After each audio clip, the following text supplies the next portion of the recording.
पाटील यांच्या आंदोलनाच्या नंतर राज्य सरकारनं मराठा समाजाला कुणबी दाखले देण्याचा GR काढला आणि याच निर्णयाला ओबीसी नेत्यांनी मात्र जोरदार विरोधही केलाय।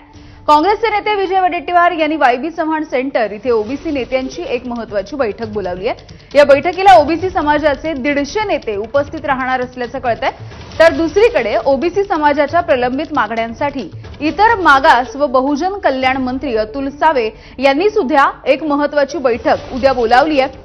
4 सप्टेंबरला नागपूरमध्ये राष्ट्रीय ओबीसी महासंघाच्या साखळी उपोषणाची सांगता करत असताना इतर मागास आणि बहुजन कल्याण मंत्री अतुल सावे यांनी ओबीसी समाजाच्या प्रलंबित मागण्यांसाठी लवकरच शासन स्तरावरती बैठक आयोजित केली जाईल असं आश्वासन सुद्धा दिलेलं होतं। दरम्यान ओबीसींच्या बैठकीला नेमकं कुणाला आमंत्रण आहे आणि कुणाला नाही, काय दावे प्रतिदावे सध्या सुरू आहेत बघूया। राज्यभरातील सर्व ओबीसी नेत्यांना व्यक्तिशः आम्ही फोनही केला आणि त्यांना निरोपही दिला आहे।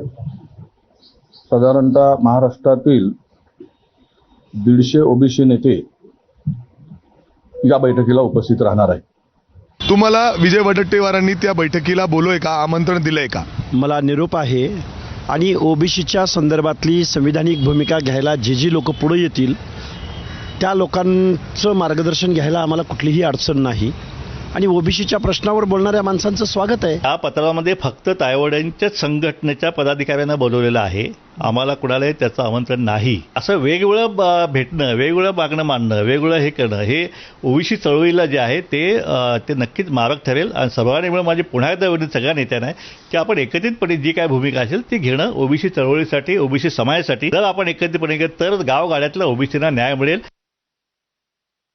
दरम्यान ओबीसी नेते आणि महसूल मंत्री चंद्रशेखर बावनकुळे यांनी ओबीसींचं कोणतंही नुकसान होणार नाही अशी प्रतिक्रिया दिली। मुख्यमंत्री काहीही म्हणत असले तरी त्या JR मुळे ओबीसीचं प्रचंड नुकसान होणार आहे। जर पात्र हा शब्द पूर्वी काढलेल्या JR प्रमाणे ठेवला असता